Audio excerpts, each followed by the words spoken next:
Hello, and welcome to the Brutal Iron Gym podcast, where our goal is to cut through the BS and deliver the brutal truth about topics related to health and happiness. Today's podcast number 1756. The topic is Q&A, and the title is, Should I Follow the Macro Suggestions on the Food Tracking app? This comes from a conversation with a client. This is someone I'm helping with nutrition review. Basically, we started back a couple months ago. I met with her, we talked about things, gave her some suggestions on what she should do with her food. She then took it for a couple months and reached out recently and said that she feels like her progress is kind of stalled out, and she asked if I could help. So I went through and I looked at her recent entries in the nutrition tracking app. I'm going to read you through a little bit of what I wrote with her, and then I'll kind of ad-lib on there. So I logged into her MyFitnessPal. She uses MyFitnessPal. I said, I like to look over the past 7 to 14 days of a person's entries so we can see the trending data to then know what adjustments we can make based on the averages and the breadth of the daily numbers. Meaning, the calories have 1,000 calorie range from day to day, 400, 200. How much do we range and vary from day to day? The numbers that I wrote down from her entries were calories, protein, and sugars, which is what I want to kind of focus on the most. Before, when we were working earlier, like several months ago, I gave her target numbers to aim for. Now, these are actually low, but she was coming from a place of under-eating before, so I didn't want to give her numbers that were too challenging to meet. I wanted to give it something where she could get some consistency, she could build up good, healthy habits, and then we'd be able to kind of tweak on and kind of change from there. So the number she had for her training days was somewhere between 1,350 calories to 1,500 calories. And then non-training days was 2,000 to 1,350. The protein, at least 80 grams of protein a day. And then sugars, try to keep it under 60 grams of sugar. Now, these are low calorie counts. I recognize that. But you'll hear here in a second that a lot of her trouble was she actually underate the calories. Now, overall, she did well with the calories comparatively to the other numbers. So I won't read you through all of them because I actually went through and looked at 14 days worth of numbers. But once I wrote down the numbers, the calories, the grams of protein, the grams of sugar, it became kind of clear that we didn't need to adjust the targets in order to make progress. We actually weren't consistent with the targets. So I wrote, after listing the data above, I went through and highlighted days that we hit our targets in green and then days we didn't in red. For calories, if we were anywhere between 1,200 to 1,500 calories, I counted it as a good day.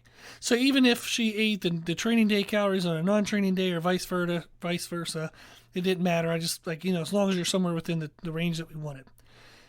That shows us that we were within our targets 5 out of the last 14 days. So 5 days she hit the targets that we wanted for calories, protein, and sugar out of the 14. This indicates that we don't need to adjust the targets to get better progress. We have to be more consistent at hitting the targets. Now, this is actually very normal. I cannot tell you how many times people tell me, maybe I'm not seeing what I want, or they suggest something to change to, and I'm like, you're not, we got to hit the numbers and things we're going for first before we make changes. It doesn't matter what the hell we write on a piece of paper if we're not following the paper. So, if they, for example, were following a diet and they said, I really hoped I would have been leaner by now, can we lower the calorie targets? And then I look back and I'm like, you only hit the calorie targets 5 out of 14 days. It wouldn't matter if we lowered them because we're not even following them. We're looking at the wrong thing. We shouldn't be changing what we're aiming towards. We should be changing whether or not we hit the target. That's the focus. So I continued and I said the greatest inconsistency was protein. We were low in protein 8 out of the 14 days. That is significant. This is significant in that higher protein helps reduce water retention, helps build muscle and strength, helps fuel the fat loss process. It gives the body kind of energy to metabolize stored fat and excrete it from the body, as it kind of contributes towards that. And it helps to control our energy nutrient intake, meaning if our protein content is correct within the total calorie target, then that means we're controlling carb and fat intake. If my protein is very low, but my calories are on point, that means I actually have more carbs and fats than I should have. So if the calories that are being contributed by protein are very low, those calories have to be made up for in order to still be within the target. That means there was extra carbs and fats. Whereas if the protein is low, we should see that the calories are low as well, but we don't. So this means that they're overeating carbs and fats, which are our energy nutrients. And what that means is if protein is low, but we're still within our target calorie range, that means we've consumed more carbs and fats than we should have, which means we're not in the energy nutrient deficit that we thought the targets would create. And that means the body wouldn't be breaking down stored fat to cover a deficit, considering the deficit isn't there. So even though the calories are listed as a deficit, if what makes up and contributes to the calories is not the correct ratio of energy nutrients to protein, which is carbs and fats to protein, then that means we're over consuming carbs and fats. Therefore, our body has enough energy. It doesn't need to pull from body fat to get energy. It just doesn't have enough protein. So you're not getting muscle repair. You're not getting muscle shape change. And like we said, it contributes towards water retention. There's a lot of things that are happening that it would look like was being controlled because calories were correct. But the makeup of the calories was not correct. So I continued. If over the next 14 days, we can be consistent with hitting all targets, at least 10 out of the 14 days, you'll have greater energy and you will see more body fat loss. To increase our protein, we want to look at our daily food entries. See which foods contain the greatest protein, and then increase the portion sizes of those foods. And then to ensure calories aren't too high, we want to decrease the portion size of foods that are low in protein and that provide mostly just carbs and or fats. For example, we want to increase meat, dairy, protein powders, and other protein-rich foods, but we want to reduce bagels, breads, pasta, potato, rice, candy snacks, and other carb-dense, fat-dense foods. And then I gave her a couple podcasts to listen to, and I said, after reading through all the information above, do you have any questions I can help with? She answered, I think if I drink a protein shake in the morning, it will help me reach my goal and increase my protein at dinner. Right now, I only need to focus on protein and sugars, not fat and carbs, ? And I wrote, yes, those would be great adjustments. Protein shake in the morning, larger protein portions at night. And yes, keeping sugars under 60 grams a day will help as well. As for fats and carbs, there is no need to differentiate between the two specifically for fat loss. They both provide energy, and if overconsumed, will reduce or eliminate fat loss. And if chronically overconsumed, can actually lead to body fat gains. So they've done studies on diets that focus on low fat versus low carb diets. And there is no difference in fat loss between the two diet models, assuming calories and proper deficits are controlled. So the choice then to have fats or carbs or a blend at any given meal would be dependent on food preferences, like what you like to eat, and then what you want from that meal in respect to energy. If you're about to be active, like say before a workout, you want to consume carbohydrates because they digest quicker. Whereas if you're inactive, say you're doing computer work, then you want fats since they digest slower. They would give a more steady release of energy into the bloodstream over the next couple hours until the next meal. So I gave her a couple more podcasts to listen to learn about that balance of fats versus carbs. She then answered, I was looking at my fat numbers in grams on MyFitnessPal. When I work out, it said 60 grams for all the past days, but today it said 50 grams. I know you said not to look at fat numbers right now. I am just a little confused as to why it is decreased fat by 10 grams. So I answered, and then this is kind of leading to today's topic, is we won't be following the suggestions made by the app.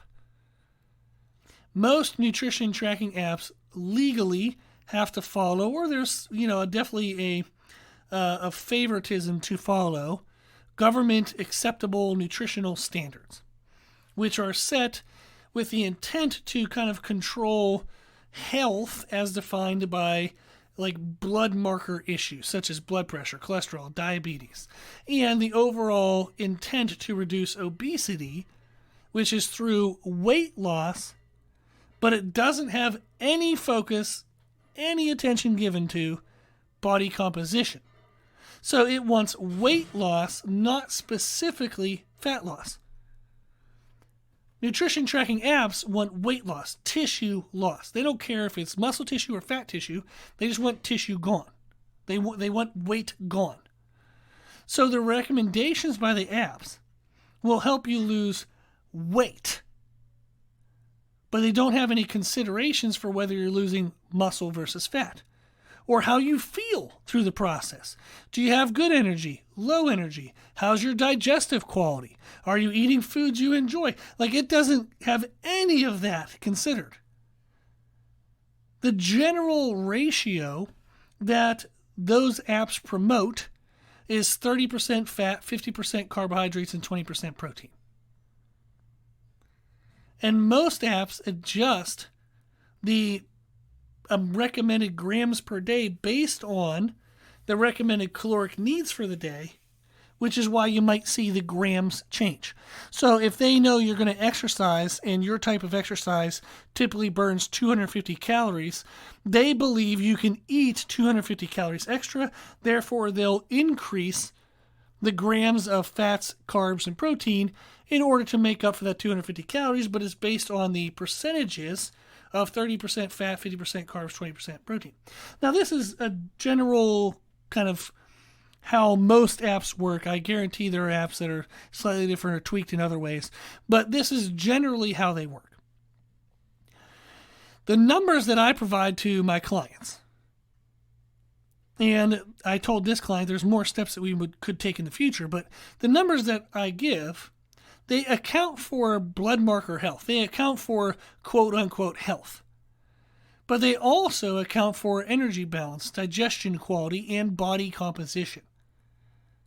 We're trying to blend health nutrition and aesthetic nutrition, as well as performance nutrition.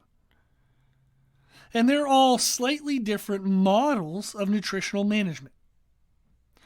I actually, when I was going through my master's in nutrition, I had two of my professors as clients.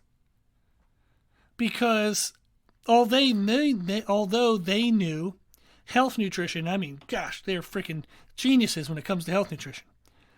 They didn't know aesthetic nutrition or performance nutrition. And that's what I was able to help them with. I was able to help them lose body fat, but feel good and look good, maintain a good amount of muscle, actually improve muscle tissue, if not have better muscle, definition as they lost fat. Two of my professors were my clients because these models of nutritional management are so different. So for now, I told them the app will make suggestions, but we don't want to follow any of them. We want to use the app to track our foods, but we want to use the targets and numbers that we have instead of what the app says. Now, if you want to learn how to get the numbers for yourself, like the numbers that I would give to my clients, you can do that by going to our website, www.brutalirongym.com, and then on the website, there's a page that says Free Nutrition Education. If you go to that page, the first document on there is titled Create Your Own Nutrition Program.